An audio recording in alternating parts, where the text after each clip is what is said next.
Well, if you're anything like me, you're going to be running out of inventory space pretty soon in Starfield. Not only in yourself, but also in your ship. So in today's episode, I want to tell you about how logistics and outpost linking works here in Starfield. Got myself set up with a fairly early game setup for an outpost, and I'm starting to fill up some boxes here with resources. Resources that I can use to further expand the outpost. When you first start building an outpost, you'll quickly realize how much resources are required to build it. Not only in just the habitats themselves and then the workbenches within them, and then of course you've got all the furniture and extra stuff that you want as well, each requiring various different resources. So like me, you're probably going around picking up every single resource that you come across, because inevitably you're going to need them in order to build your outpost here. However, there are a couple of things here that help you actually automate a lot of the resource gathering for outpost building. Cargo links and cargo link intersystems. I got to talk about them today. First of all, it's worth tracking the resources required. You can use this by, in your outpost builder, as I am here, you can press R next to items that you want to track the resources for. I'm going to track resources for solid storage and the two links, the cargo link and the intersystem link here. I'm going to track all these resources. That means whenever I see these resources in a trader or whatever, they will have a little magnifying glass next to them. Now these three items here are probably the most crucial to get some kind of automation up already for, because ultimately it allows you to extend the storage capacity of your outpost using storage solid, liquid, gas, and the small warehouse. I haven't got to the stage of the game yet, or the level where I can unlock more larger storages, so this is all we're going to have to work with. But later on in game, I assume that we can get more and larger storages. As you can see, I've already started lining up some storage here. It's starting to complain about the land interfering with the object, so we're probably going to have to start storing things on top of the existing bins that we've got here. So I can place another one there. And why not place another one there? Oh no, we're missing iron. Sorry, yes.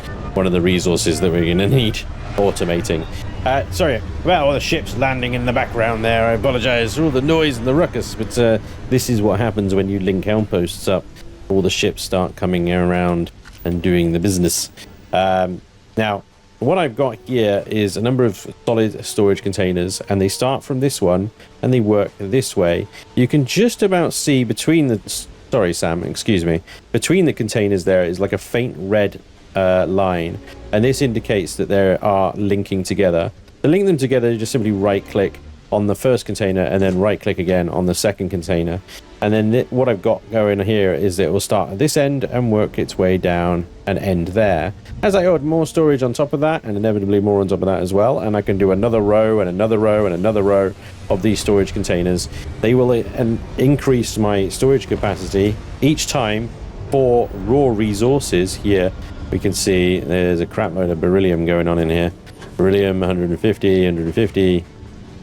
I've apparently got a lot of beryllium. Why have I got so much beryllium? Really hoping the iron would start flowing in now, but apparently the beryllium mine is really kicking off. So inevitably, once you start linking more and more containers up, it will start filling up and filling up and filling up and filling up. And that means you can use the resources to build more containers, more platforms, more resource outposts, and so on and so forth. So there we go. That's pretty much the storage side of things. Now, how about the outposts and linking? Well, we've had all these ships flying in and out and stuff like that. That's because we've got two types of outpost here, two types of sort of link here. We've got the storage link here, and we've got the interplanetary or the intersystem link here. So we'll start with a small one. Just get up here. So once you place this thing, and once again, that is... Let me just go back into the outpost thing here. And that is this guy here, cargo link, costs 20 iron. Doesn't sound like a lot, but when you're building a lot of these all over the shop, it really adds up. You're going to need a lot of iron. 12 aluminium as well. And there's that beryllium, which we have almost 1,000 of. I don't know what to do with that beryllium. We're going to have to go and sell it somewhere, I think. Yes. Once you built one of these, it means you can link one outpost to another outpost. You have two containers here. This one is the outgoing. So anything from this outpost that you want to move to another outpost goes in the red container. Anything coming in from another outpost to this one goes in the green one. We can see the iron here. I'm just going to go ahead and take that because we're going to need it. And that's that. Basically, the ships come down and they drop stuff in that one and they pick stuff up from that one. And then they go off to wherever they're going to. Now, there's a little console here. This guy, the control console. And this is how you link it to another outpost. Okay, so I'll have another cargo link on another outpost where I have resource going into the outbound box, the red one. And I've just told this outpost, this cargo link to link to that cargo link. So I have an iron tantalum mine linking to this one.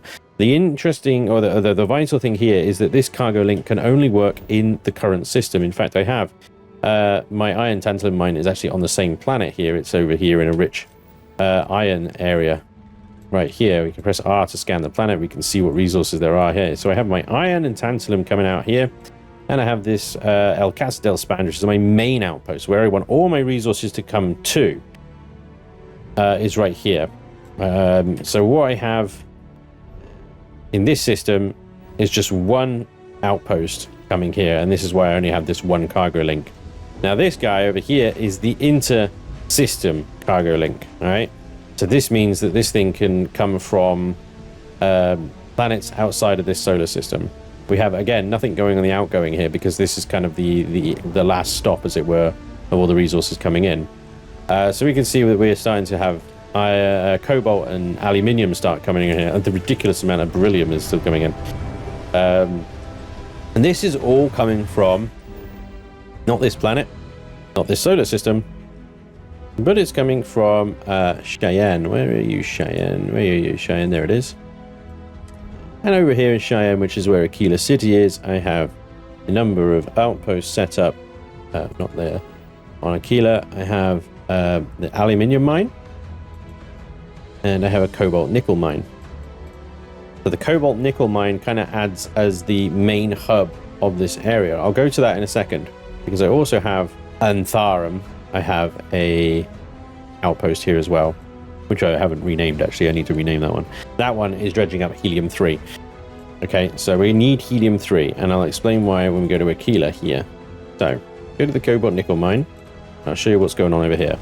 I have here 3 cargo link platforms. Because this outpost is acting as more of a hub than anything else. Sure, there is cobalt and nickel being mined here. And so this cobalt and nickel is going onto a container. And then all of it is going off into this platform over here, which you can barely see because the night has decided to descend here on Aquila. This is the interplanetary platform cargo link for this outpost, okay? So I have all the containers out there are all going into the outbound container over here. I don't know why this isn't red anymore, but everything's going into here. So we can see cobalt, nickel, aluminium, and helium-3. Specifically, I don't know why helium-3 is going in there and not in the tank. Because there's a tank over here for helium-3. Thought it would store in here. Maybe it's... I don't know. There is a helium tank on the interplanetary one. You need to provide helium-3 in order for the interplanetary ships to actually come and collect the resources here, okay? So, helium-3 is going into this tank here for some reason. No idea why. But there we go. Somebody will surely explain that in the comments, I'm sure. You should be going into that tank.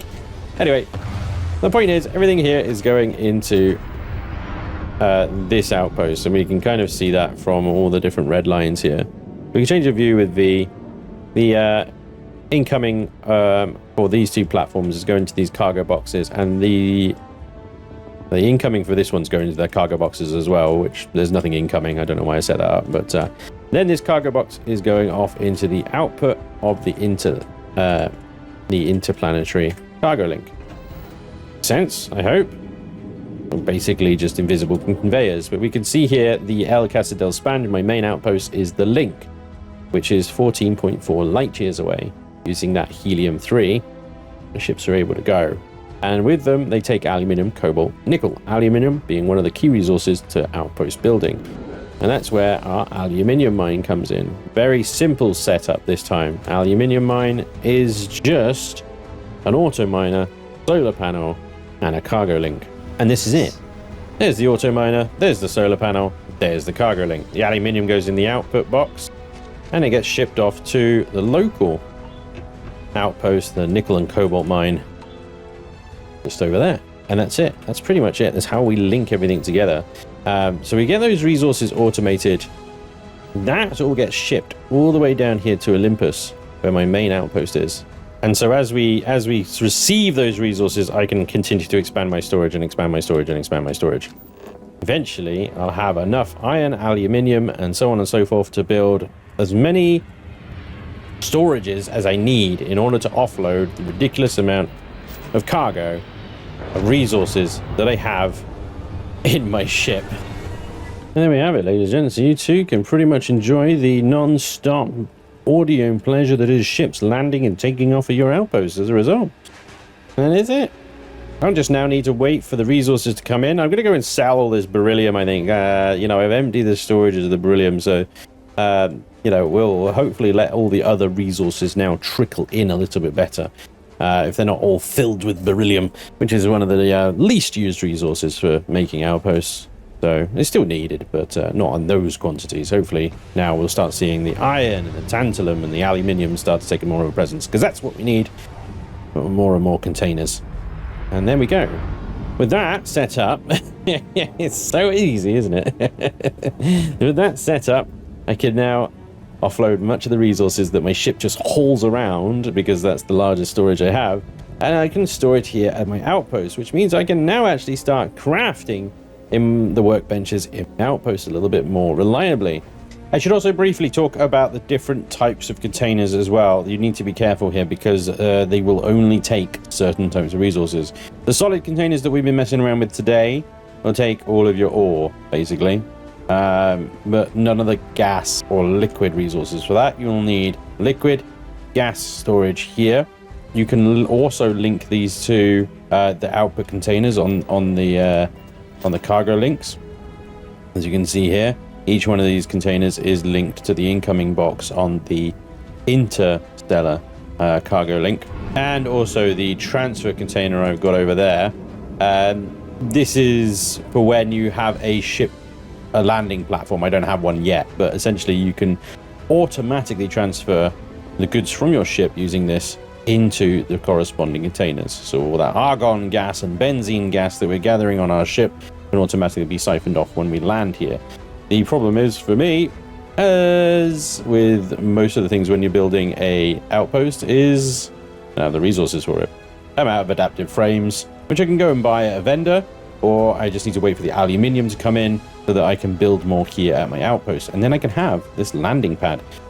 Anyway, just make sure you got solid for ores, liquid for liquids, gas. Now the small warehouse is used for manufactured components.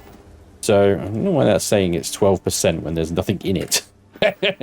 Oh, Bethesda. But yes, for manufactured components such as adaptive frames and stuff like that would go into the warehouse there. And you can link similar types. Be careful here, because as well it will let you link different resource types to each other. But you have to be careful when you're building out to only link the same type. Otherwise the chain, when you chain them up via the link tool here, so you just right click that one, then right click that one. If I had another one here I'd show you, but yeah, the link would fail basically. If I was to add a liquid on the end of this, the link would fail between these two, so just be careful. Hopefully you found this video somewhat helpful in the unending pursuit of storage space.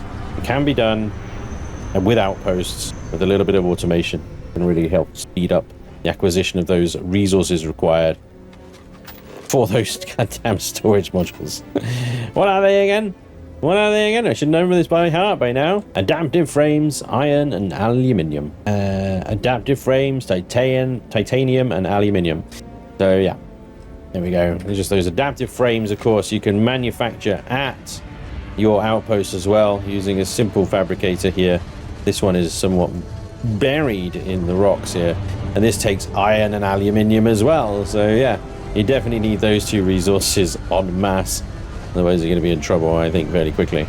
Anyway, I hope you found this video useful, and hopefully it's answered some questions around outpost linking and logistics, stuff like that. This is a very, very simple example. Anyway, if you did like this video and you're new here, you want to see some more Starfield content from myself, then do hit that subscribe button. My name is Spanj. Thank you very much for watching. I hope you enjoyed, and hopefully I'll see you next time.